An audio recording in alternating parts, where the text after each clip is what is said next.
त्याच पद्धतीने वंचितला वापरण्याचा विचार केला तर मोदी बरोबर आम्ही तुम्हालाही गाडू, एवढं लक्षात घ्या.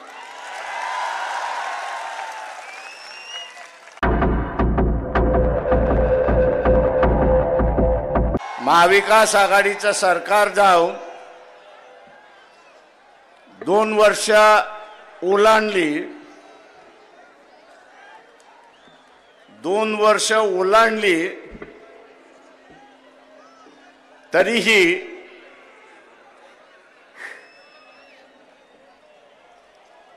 यांचा काही समझोता झाला नाही.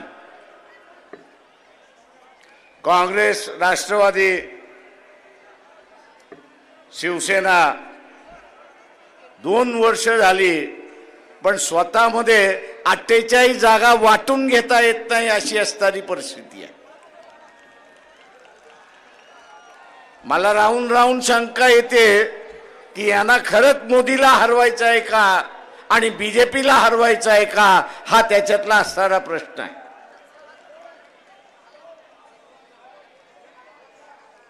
त्याचा महत्वाचा भाग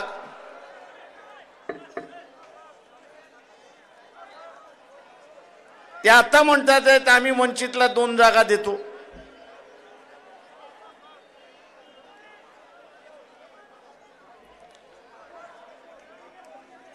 मी काँग्रेसवाल्यांना म्हटलं कुठले 2 जागा देतात त्या सांगा. ते म्हटले प्रकाश आमचाच वाटप झालं नाही तर तुम्हाला कुठून 2 देणार.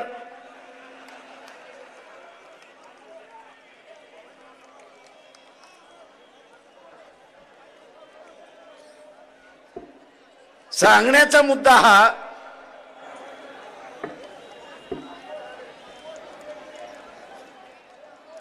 की यांना युती करायची नाही म्हणून कोणतरी बळीचा बकरा पाहिजे.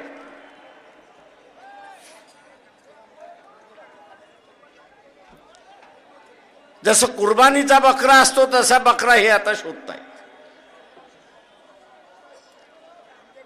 या बेट्यांना आम्ही असणारा सांगतो, आम्ही असणारा कुर्बानीचा बकरा नाही.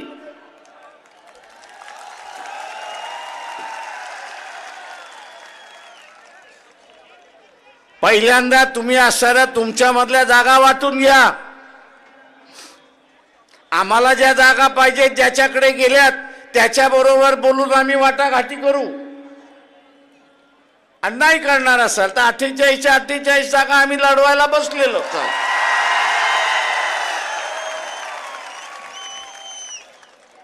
पण बेट्यानो एक लक्षात घ्या, वंचित आघाडीपैकी एकही जेलमध्ये जाणार नाही.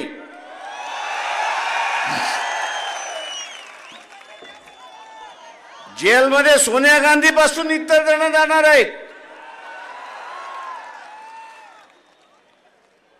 यांना म्हणालो मोदी वाघ म्हटला तरी खातोय आणि वाघोबा म्हटला तरी खातोय.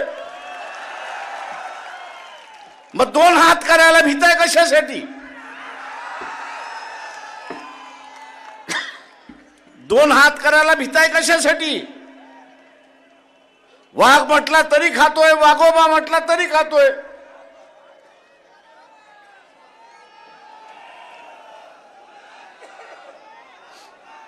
प्रश्न हा आहे, प्रश्न हा आहे की तुम्हाला खरं लढण्याची इच्छा आहे का?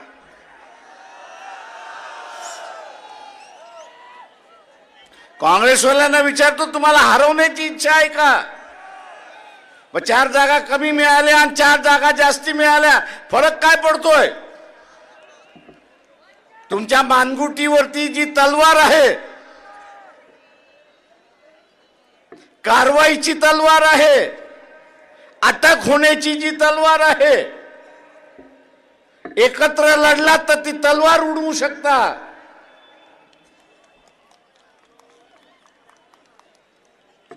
पण भिवून भिवून लढायला लागलात तर ती तलवार तुमच्या मानेवरती पडल्याशिवाय राहणार नाही, हे लक्षात घ्या. आणि म्हणून म्हणतो युती केलीत तर वाचाल, युती नाही केली तर जेलमध्ये जाणार, एवढं लक्षात घ्या.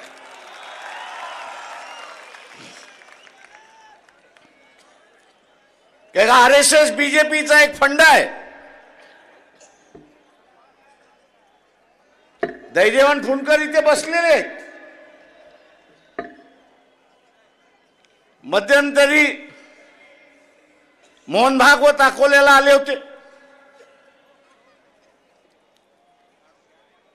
दैदेवान फुंडकर यांना म्हणालो की पोलिसांना सांगा की आम्हाला असणारं निवेदन द्यायचं आहे. मोहन भागवत यांना निवेदन द्यायचं आहे. पोलिसांनी निरोप पोचवला. त्यांची भेटही झाली. ते म्हटले RSS मध्ये निवेदन घेण्याची पद्धतच नाही. अरे कोणाची समस्या असेल तर तो निवेदन देईल, कोणाला काय मांडायचं असेल तर ते निवेदन देईल. ते हे एवढे हिटलर आहेत, हे एवढे हिटलर आहेत की आम्ही चर्चा करणार नाही,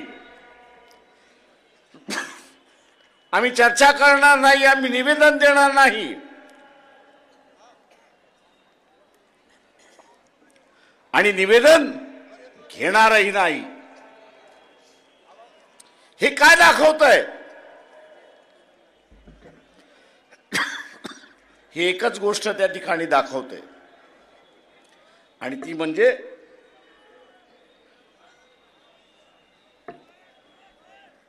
एक कलमी कार्यक्रम, हुकुमशहाचा कार्यक्रम. एक पक्षच या ठिकाणी चालेल, दुसरा पक्ष चालणार नाही. आणि म्हणून इथल्या असणाऱ्या विरोधी पक्षानं सांगितलं इलेक्शन होईपर्यंत तुम्ही त्याच्याशी बोलू शकता, समझोता करू शकता. अरे बाबा आम्ही तुला पाहिजे तसं करतो, तू आम्हाला टाकू नको. पण लोकसभेचं निवडणूक झाल्यानंतर, नरेंद्र मोदी सत्तेवरती बसल्यानंतर तुम्ही काय त्याच्याशी बोलणार? त्याला असणारा एकच पक्ष पाहिजे, उरलेले सगळे संपले पाहिजेत. आणि उरलेले सगळे संपले पाहिजेत असं धोरण घ्यायचं असेल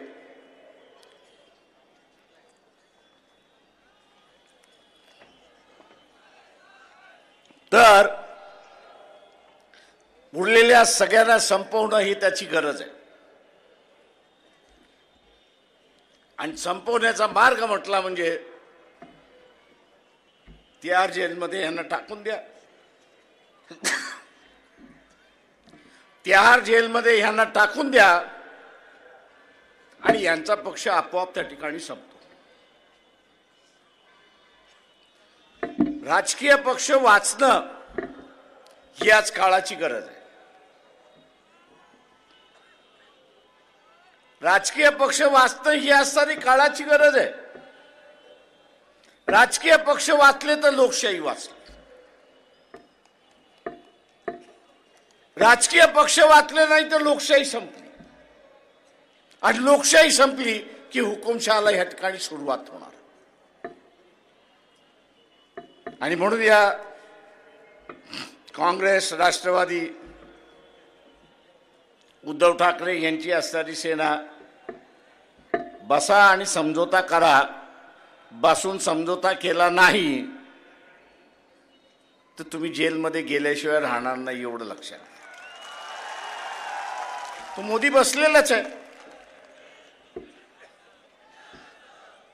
आम्ही काय सत्तेवरती नव्हतो, मंत्री नव्हतो, त्याच्यामुळे चोऱ्या मोऱ्या करण्याचा प्रश्नच येत नाही. जे सत्तेवरती बसले त्यांनी चोऱ्या मोऱ्या केल्यात असं मोदी म्हणतोय. खरं किती खोटं किती कोणाला माहिती. कागदावर काळा करायचा, काळ्यावरती कागद करायचा आणि मोकळा होत जायचा, अशी असणारी परिस्थिती आहे. आणि म्हणून आपल्याला असणारं सावध या ठिकाणी राहावं लागणार. तुम्ही आम्हाला चर्चेमध्ये घेतलं तर आम्ही तुमच्या बरोबर आहोत. तुम्ही जसं इथल्या असणाऱ्या गरीब मराठ्याला आतापर्यंत वापरत आलात त्याच पद्धतीने वंचितला वापरण्याचा विचार केला तर मोदी बरोबर आम्ही तुम्हालाही गाडू, एवढं लक्षात घ्या.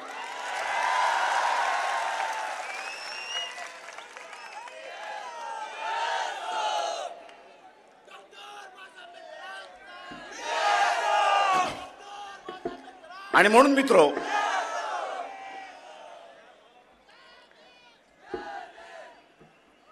आंबेडकरी चळवळ, फुलेशाहू आंबेडकरी चळवळ ही माना सन्मानाची चळवळ आहे. ही माना सन्मानाची चळवळ आहे. आज जे बीजेपीच्या आरएसएसच्या विरोधात आम्ही लढतोय त्याचं कारण असते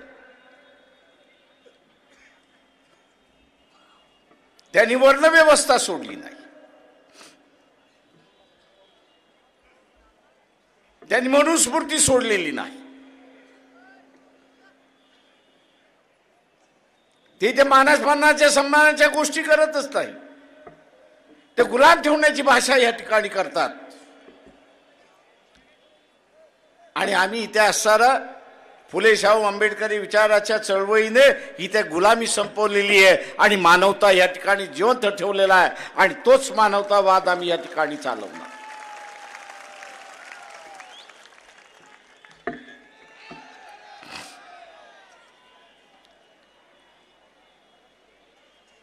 मित्रो,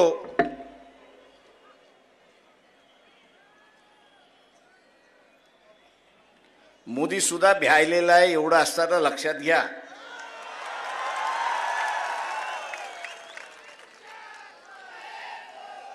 ही एका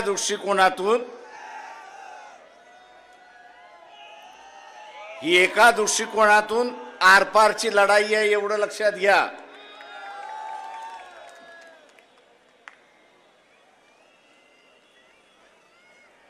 ते जिंकले तर आपण गुलाम झालो, आपण जिंकलो तर त्यांना मानवतावाद स्वीकारावा लागणार आहे.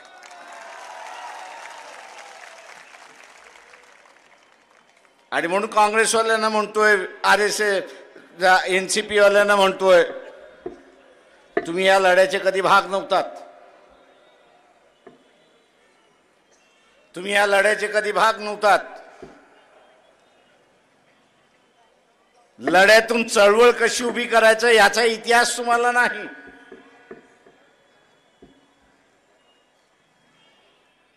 आणि म्हणून मोदी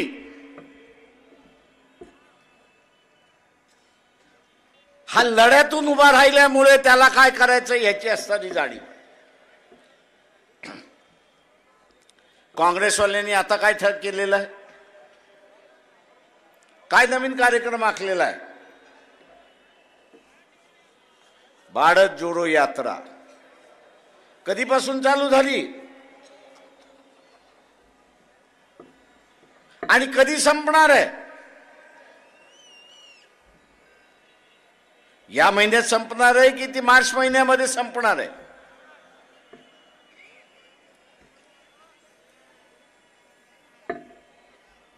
मोदी जे आहे याला पावनखिंडीमध्ये अडकवल्याशिवाय राहणार नाही एवढं लक्षात घ्या.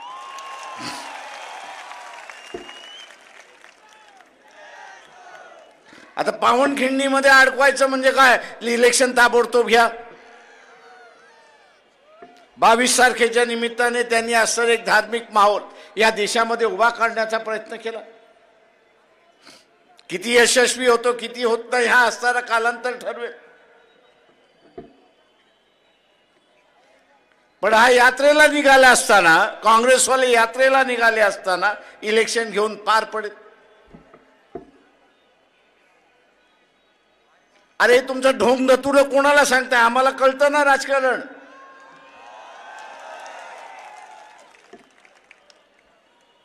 म्हणजे इलेक्शन तोंडावरती आले, इलेक्शन तोंडावरती आलेलं आहे. उद्या इलेक्शनला तोंड द्यायचं आहे. इलेक्शनला तोंड देण्याच्या ऐवजी मेघालयापासून काँग्रेसवाले भारत जोडो यात्रा 2 काढत आहेत. आता त्या भारत यात्रामधून असणारं RSS BJP हारणार असेल तर आम्ही त्याच्यामध्ये जायला तयार, पण ती हारणार कशी? हारायचं असेल तर इलेक्शनमध्ये उभं राहावं लागेल, प्रचार करावा लागेल, लोकांकडे मतं मागावे लागतील, आणि लोकांनी मतं दिली तरच आपण त्या ठिकाणी हारणार. मला काय कळायला मार्ग नाहीये. हा डोंबाऱ्याचा खेळ कसा काय चाललाय तो? याला मी डोंबाऱ्याचाच खेळ म्हणतो. का ते वाजल्याशिवाय ती वरची मुलगी चालू शकत नाही, आणि म्हणून याच्यापासून आपण सावध राहिलं पाहिजे. मी आपल्याला एवढंच त्या ठिकाणी म्हणणार.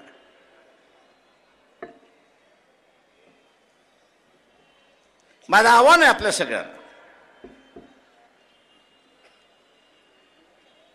इथे जाणीवपूर्वक आघाडी झाली असती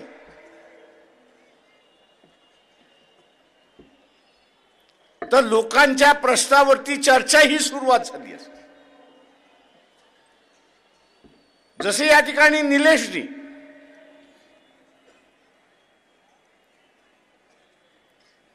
जो कंत्राटी कामगार आहे,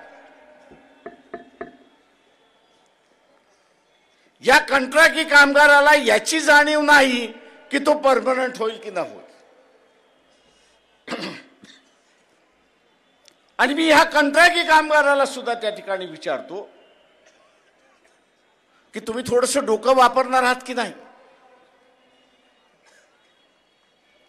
कोणाच्या पाठी जायचं, कोणाच्या नादी लागायचं हे तुम्ही ठरवणार आहात की नाही?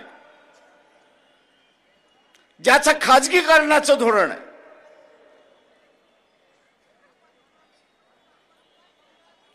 ज्याचं खाजगीकरणाचं धोरण आहे, त्याला अस्थिर कामगार वर्गच पाहिजे. आणि अस्थिर कामगार वर्ग करायचा असेल तर कॉन्ट्रॅक्टवरती कामगार ठेवला पाहिजे, 2 वर्षासाठी, 3 वर्षासाठी, 5 वर्षासाठी.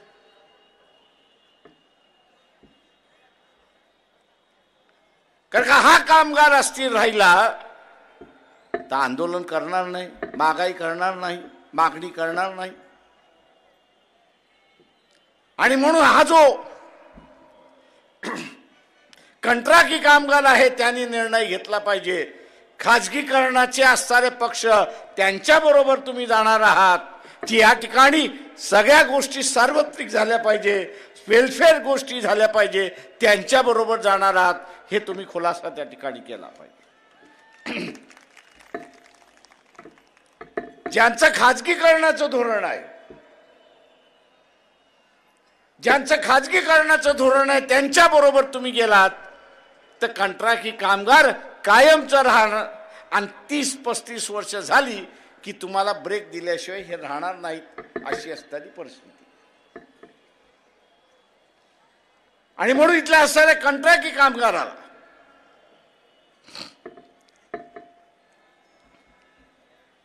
इथल्या असणाऱ्या कंत्राटी कामगाराला कायमस्वरूपी व्हायचं आहे, परमनंट व्हायचं आहे, तर वंचित बहुजन आघाडी हा एकमेव मार्ग आहे, हे त्यांनी असताना लक्षात ठेवलं पाहिजे.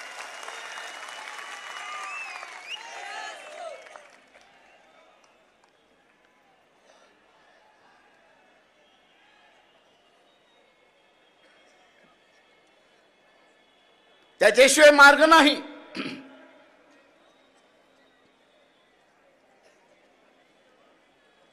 वर्षभरापूर्वी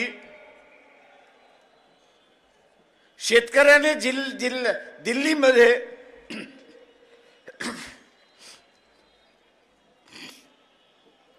दिल्लीमध्ये 1 वर्ष ठिय्या आंदोलन केलं होतं. कशासाठी केलं होतं? त्यांची मागणी होती, त्यांची मागणी होती की जो हमी भाव आहे, या हमी भावाची काही वेळेस अंमलबजावणी होते, काही वेळेस अंमलबजावणी होत नाही. बहुतांश वेळा तर ती होतच नाही. ही अंमलबजावणी होण्यासाठी ते मागणी करत होते की कायदा करा की जो कोणी व्यापारी किंवा कृषी उत्पन्न बाजार समितीतले डायरेक्टर चेअरमन पदाधिकारी आहेत यांच्या अखत्यारीमध्ये हमी भावापेक्षा शेतीचा माल कमी घेण्यात आला तर त्याच्यावरती फौजदारी गुन्हा करा. मागणी चूक होती का? आज मला सर इथले राजकारणी म्हणतात प्रकाशराव तुम्ही ही मागणी करणार का? म्हटलं आपण सत्तेवरती आलो तर कायदा आपण बदलला पाहिजे आणि बाजार समितीतले डायरेक्टर जे आहेत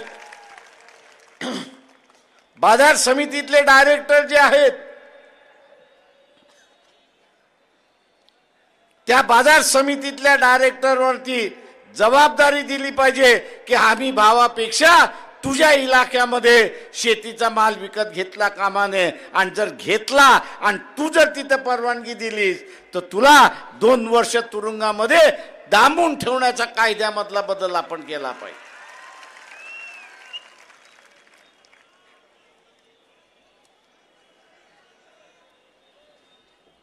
आज इथले सत्ताधारी म्हणतात आहेत विरोधकही म्हणतायत तुम्ही आपला अजेंडा ठेवत चाललाय. म्हटलं मला जो दिसतोय तो अजेंडा मी ठेवतोय.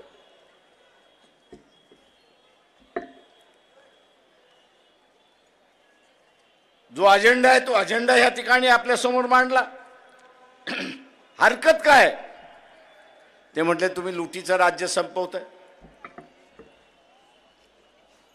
म्हटलं लुटीचं राज्य संपलं की लोक कल्याणाचा कार्यक्रम सुरुवात होतो. म्हटलं त्याच्यामध्ये तुम्हाला अडचण काय?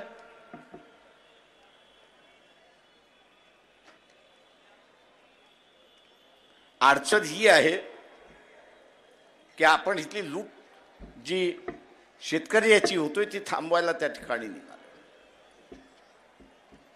मी इथल्या असणाऱ्या कापसाच्या शेतकऱ्याला आव्हान देतो.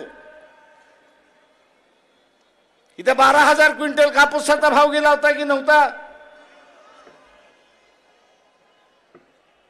त्यावेळेस हे जे शर्ट तुम्ही विकत घ्यायला गेलात त्याचा भाव वाढला होता का? नाही. आज पुन्हा असणारा कापसाचा भाव 6.5 7 पर्यंत आलेला आहे.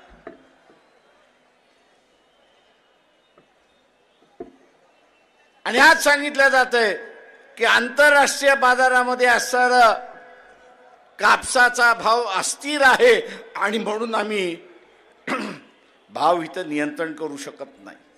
मान्य आहे तुम्ही भाव नियंत्रण करू शकत नाही. पण पणन महासंघ ज्यावेळेस होतं त्यावेळेस शासन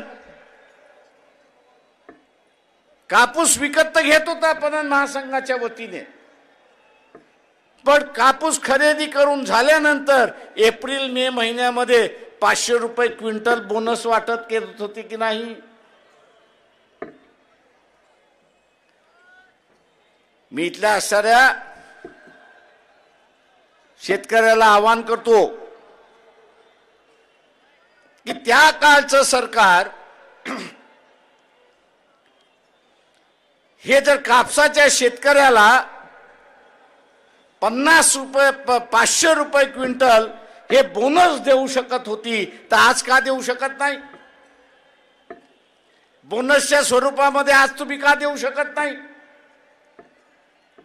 सगळ्यात मोठं दानत पाहिजे देण्याची. सगळ्यात मोठी जी आहे ती दानत पाहिजे त्या ठिकाणी देण्याची. पण ज्याला सत्तेवरती आपण बसवलेला आहे तो लुटारू आहे हे आपण सारं लक्षात घ्या. तो लुटारू आहे.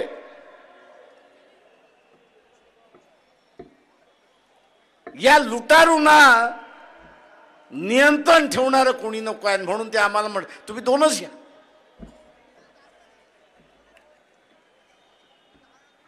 आम्ही त्यांना म्हटलं तुम्ही 2 देणार म्हणजे आम्हाला पाडून टाकणार. मित्रो, जुन्या काळी बाबासाहेबांनी स्वातंत्र्याच्या अगोदर इथल्या हिंदू मुसलमानाचं राजकारणाचं अत्यंत चांगलं वर्णन केलं, अत्यंत चांगलं वर्णन केलं. त्या वर्णनाचं स्वरूप काय होतं? त्यांनी असं म्हटलं की मुसलमानाचं राजकारण असं असायचं की हिंदूंची चोटी आपल्या हातामध्ये राहिली पाहिजे.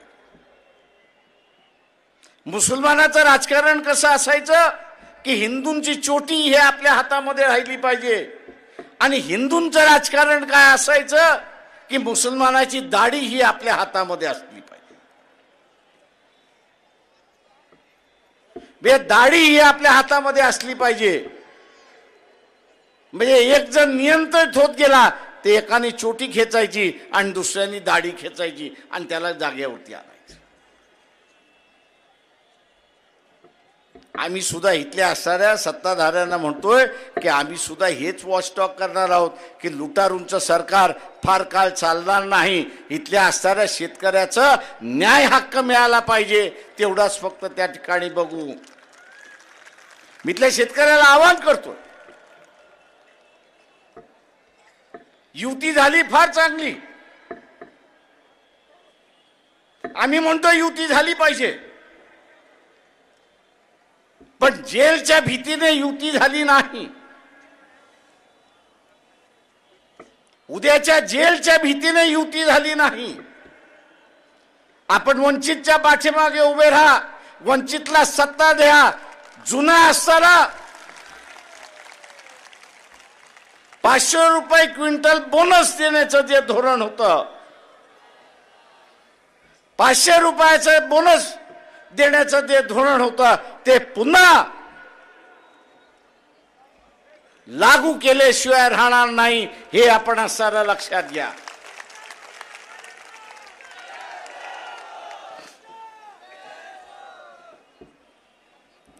तुम्हाला असणारं कुटुंब जगवावी लागतात.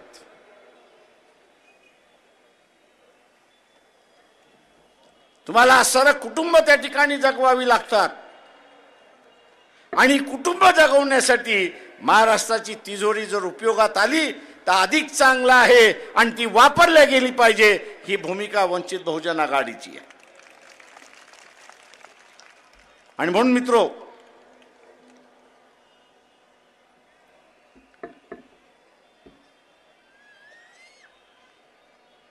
तसं पाहायला गेलं तर RSS, BJP, काँग्रेस, राष्ट्रवादी यांच्या धोरणामध्ये फार फरक नाहीये. त्यांच्याही काळामध्ये असणारा जिल्हा परिषदेच्या नगरपालिकेच्या शाळांना गळती लागली होती. त्या बंद कशा होतील हेच ते त्या ठिकाणी पाहत होते. आणि आत्ताच्या सरकारने 62,000 शाळा आम्ही बंद करणार म्हणून घोषणा करून मोकळे झाले. अरे भाई, ह्यांच्या जागी आणणार काय? तर आम्ही खाजगी शाळा आणणार.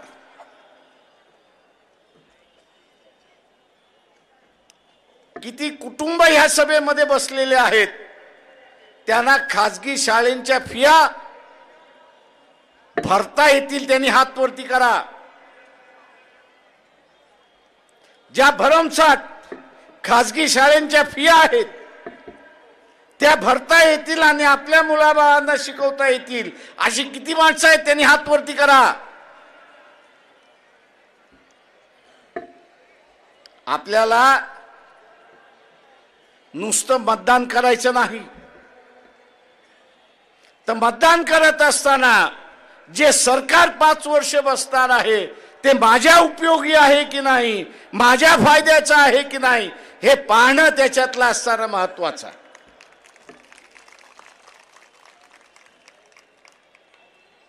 नाही तर माझ्या जातीचा उमेदवार आहे, मी आता जातीसाठी माती खाल्ली पाहिजे,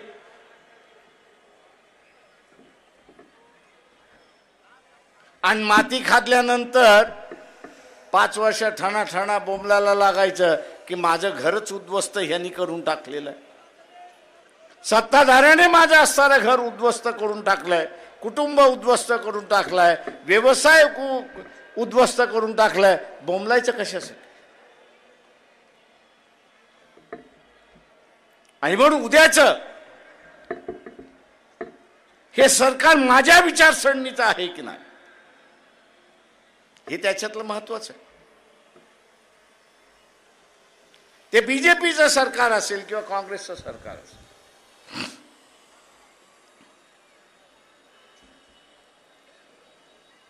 त्यांची जर इच्छाशक्ती असती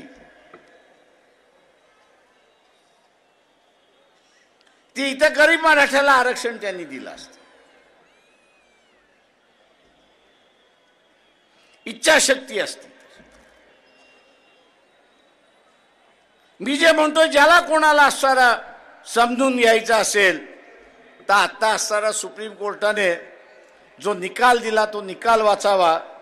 त्यांनी असणारा असं नमूद केलेलं आहे जजमेंटमध्ये, निकालामध्ये असं म्हटलेलं आहे की आमच्या पुढे जो अहवाल आणला तो अशा पद्धतीने अहवाल आणला की मराठा वर्गामध्ये गरीबच नाही.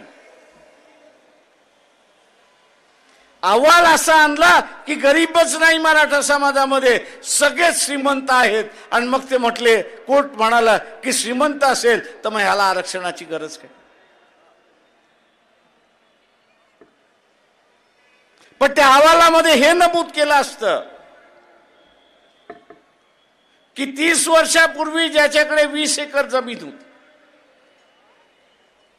30 वर्षापूर्वी ज्याच्याकडे 30 एकर जमीन होती, आज कुटुंब विभक्त होऊन तो 2 एकराचा मालक झालेला आहे. आणि म्हणून तो गरीब झालेला आहे, साधनहीन झालेला आहे. साधन नाही त्याच्यासाठी, शासनाने त्याला साधन पुरवलं आहे. हा अहवाल जर असता तर कोर्टाने तो मान्य केला असता आणि गरीब मराठ्याला आरक्षण मिळालं असतं. अशी असणारी परिस्थिती आहे. पण सत्तेमध्ये बसलेला कोण आहे तर हे नातेवाईकच आहेत. काँग्रेसमधले बसलेले असले तरीच नातेवाईक आहेत, बीजेपीच्या मार्फत बसले तरी नातेवाईकच आहेत. खरं आहे की खोटं आहे. आता ह्यांना नातेवाईकांचं राजकारण पाहिजे, ते गरीब मराठ्याचा प्रश्न राहिला कुठं. सत्ता आपल्या कुटुंबातच राहिली पाहिजे अशी असणारी परिस्थिती आहे. आणि म्हणून इथल्या असा गरीब मराठ्याला माझं आव्हान आहे, जातीच्या पाठीमागे ह्या इस्टॅब्लिश नेत्याच्या पाठीमागे राहिलात तर तुमच्याकडची 2 एकर जागा सुद्धा पुढच्या 10 वर्षामध्ये राहणार नाही, भूमिहीन झाल्याशिवाय राहणार नाही. एवढं लक्षात घ्या.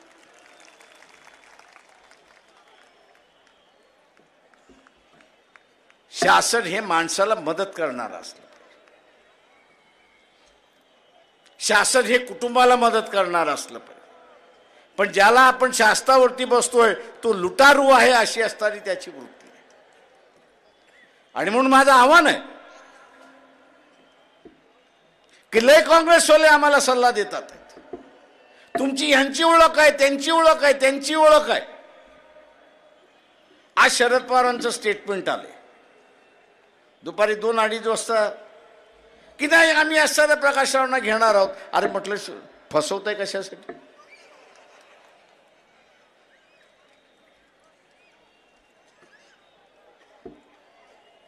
ते तुम्ही प्रिंट मीडिया, इलेक्ट्रॉनिक मीडिया यांच्याशी का बोलताय. तुम्ही असणारे रेखाताई ठाकूर पक्षाच्या अध्यक्ष आहेत, त्यांच्याशी तुम्ही बोलू शकत नाही का. बा आम्ही तुम्हाला घेतलंय, तुम्ही या. बिनबुलाय तो आम्ही कुठे जाणारच नाही.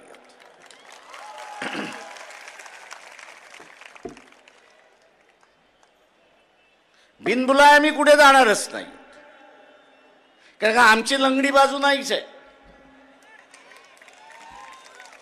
आम्हाला काही जेलमध्ये जायचं नाहीये.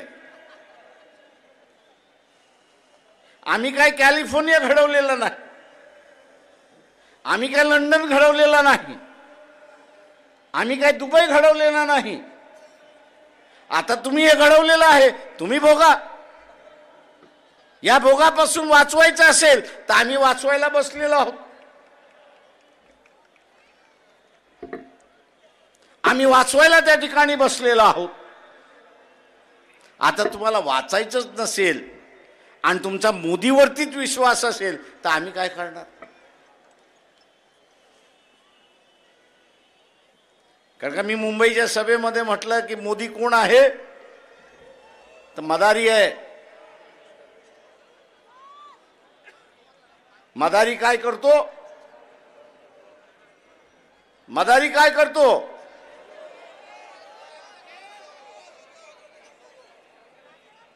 कोणाला नाचवतो?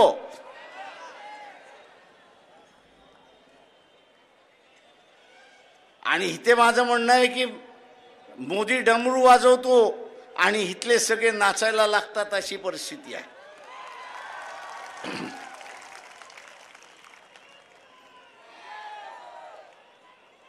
एक तरी कुठल्याही विरोधक काँग्रेसमधला असेल, इतर पक्षांमधला असेल, एनसीपी मधला असेल, जे बेट आपल्या ताब्यात होतं, मालदीव सारखं बेट आपल्या ताब्यात होतं, की जिथे आपलं सैन्य होतं, या अमरावती जिल्ह्यापेक्षा असणारा कमी आकाराचा ते असणारा मालदीव आहे. अमरावती जिल्ह्याच्या अर्धा असणारं ते मालदीव आहे. तिथला पंतप्रधान नरेंद्र मोदीला काय म्हणतो? 15 दिवसामध्ये तुझं सैन्य घेऊन जा. बातमी आली की नाही आली? आता ह्या 56 इंचाच्या छातीचं काय झालं?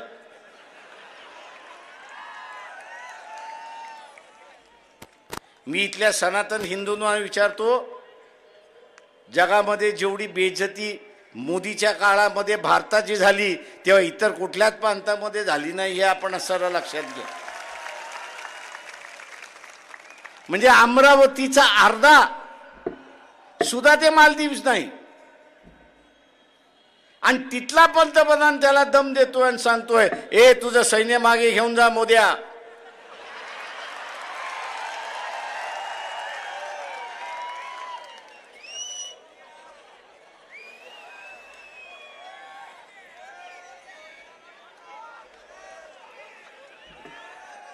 आणि हा गपचूप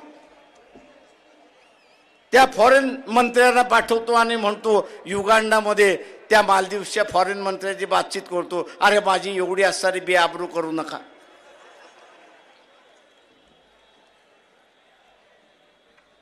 अरे तुझी बेआबरू नाही, या देशाची बेआबरू झाली. मी इथल्या सनातन्यांना विचारतोय, तुम्हाला या देशाची आबरू अजून किती घालवायची आहे? मोहन भागवत, तुम्हाला या देशाची आबरू अजून किती घालवायची आहे?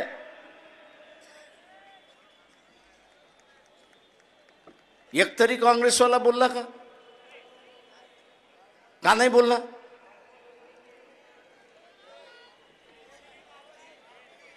का मोदींनी त्यांना घोषू मोदींनी त्यांना सांगितलं, हे आवाज काढलास तर बघ, तुझी इन्क्वायरी चालू झालेली आहे, FIR फाडलेला आहे, तुला आतमध्ये घेतल्याशिवाय राहणार नाही.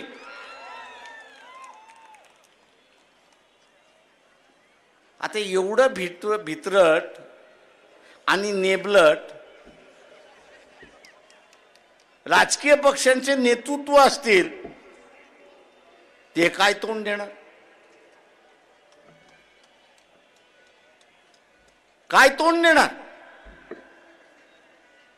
मी यांना म्हणतो, तुम्ही लालू प्रसाद यादव व्हा. तो म्हटला जेलमध्ये घालायचंय, घाल. जेलमधलं माझं सरकार मी त्या ठिकाणी चाललं, पण नमणार नाही. आणि तो नमला नाही. आज बीजेपी त्यालाच घाबरते.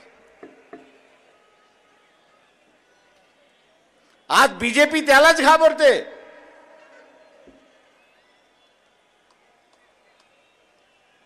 पण या उरलेल्यांना घाबरत नाही. पण बीजेपी ज्यांना घाबरते त्यांच्या हातामध्ये हे नेतृत्व द्यायलाच तयार नाही. हे त्यांना प्रमुख बनवायलाच तयार नाहीये.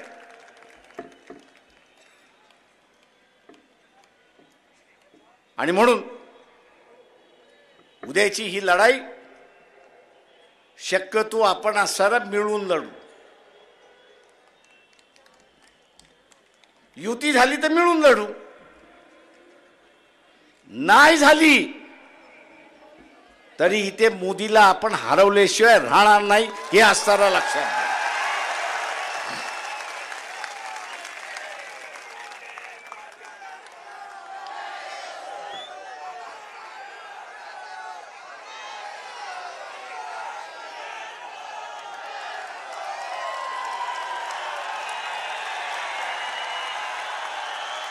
काँग्रेसवाल्यांना आम्ही सांगतो, तुम्ही आलात तर हरवणं सोपं आहे, पण तुम्ही जर आला नाहीत तरी मोदीला आम्ही हरवल्याशिवाय राहणार नाही हे लक्षात घ्या.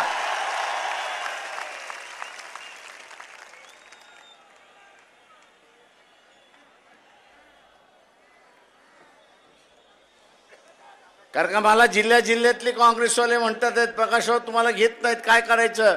म्हटलं तुम्हीच ठरवा. तेच काँग्रेसवाले म्हणतात आहेत, घेतलं तर मिळून लढवू, नाही तर तुम्ही 48 लढवा, आम्ही तुमच्या बरोबर आल्याशिवाय राहणार नाही हे लक्षात घ्या.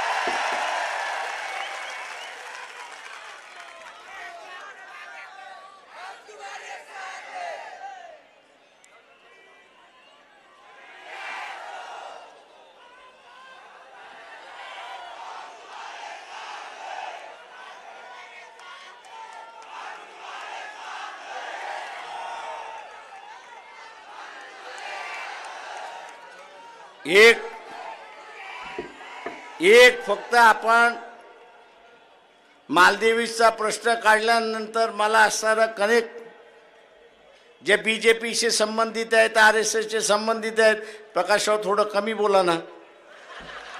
म्हटलं काय झालं? काय नाही, तुम्ही आमच्या नेत्याची छबी खराब करताय. तर म्हटलं ही आता झाकी आहे म्हटलं होतं. जसा काळ जाईल तर तसं म्हटलं अजून उघडं पाडत जाऊ.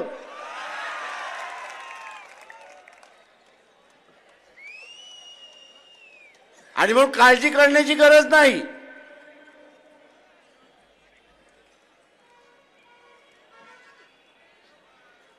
आणि म्हणून काळजी करण्याची गरज नाही.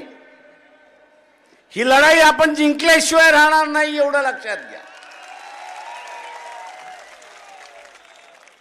पण त्यासाठी जे निलेशने सांगितलं की उद्याची ही लढाई संविधानाची लढाई आहे. आज मोदी सरकार तेली समाजाचा चहा विकणारा पंतप्रधान होऊ शकतो. ही संसदीय लोकशाहीची कमाल आहे हे आपण लक्षात घ्या. ही संसदीय लोकशाहीची कमाल आहे.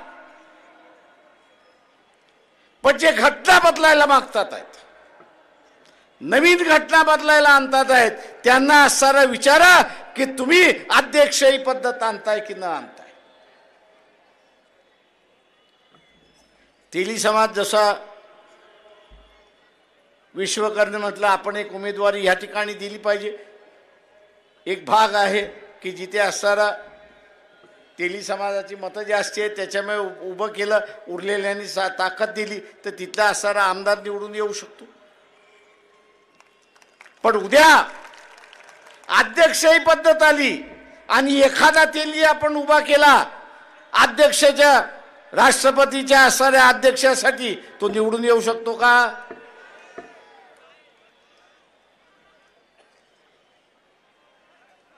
जे RSS बीजेपीला जे पाहिजे ते की इथला असणारा असेल, तेली असेल, तांबोळी असेल, कुंभार असेल, लोहार असेल, सोनार असेल, कैकाडी असेल, मांगारुडी असेल, हा इथल्या राजकीय व्यवस्थेमध्येच येऊ नये. हा कायमचा गुलाम राहावा. हा कायमचा गुलाम झाला पाहिजे. आणि म्हणून दिवसाला 5 लोकांशी आपण बोलू की आजच्या या संविधानामुळे सरपंच आपण होऊ शकतो, जिल्हा परिषदेचा अध्यक्ष होत असतो, अमरावती शहरातला महापौर आपण होऊ शकतो.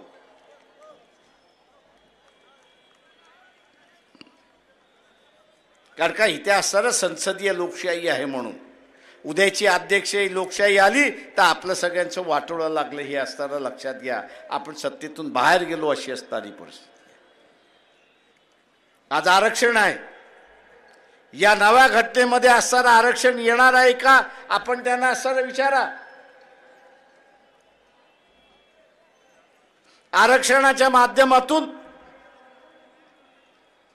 सत्तेपर्यंत आपण पोहोचतो, राजकीय सत्तेपर्यंत आपण पोहोचतो आणि नोकरीच्या आरक्षणातून इथल्या सत्तेच्या व्यवस्थेमध्ये आपण असताना पोहोचतो. उद्या ही व्यवस्था राहणार आहे का?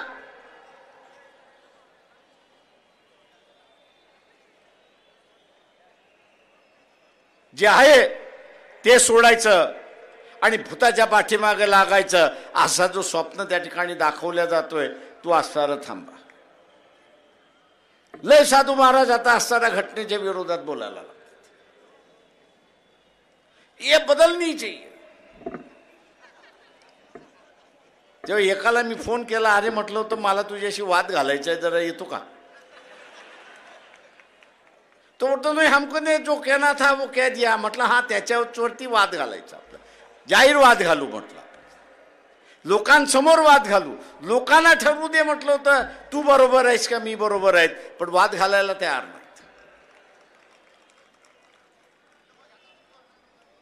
आणि म्हणून जसं आपण असणारं राजकीय आक्रमक भूमिका घेत जाऊ तसं ह्यांना असणारा पाठीमागं जावं लागेल. आणि उद्याचा विजय हा शाहू फुले आंबेडकरी विचाराचा विजय असेल, तो आपल्याला साध्य करायचा आहे. तो साध्य करत असताना मी सर्वांनाच घेऊन त्या ठिकाणी चाललो पाहिजे. मी जिंकण्याचं राजकारण त्या ठिकाणी केलं पाहिजे. डोक्यामध्ये काय ठेवलं पाहिजे की जिंकण्याचं राजकारण मी केलं पाहिजे. आणि जिंकण्याचं राजकारण करायचं असेल तर मला 51% मतं मिळाली पाहिजेत. त्या 51% पोचण्याची हिंमत आपण सगळेजण ठेवाल ही अपेक्षा मी बाळगतो आणि आपली रजा घेतो. जय भीम, जय भारत. व्हिडिओ आपण पाहिलाच असेल. व्हिडिओमध्ये आपल्याला काय वाटतं हे नक्कीच कमेंट करून कळवा आणि व्हिडिओ जास्तीत जास्त शेअर करा. जय भीम, जय भारत.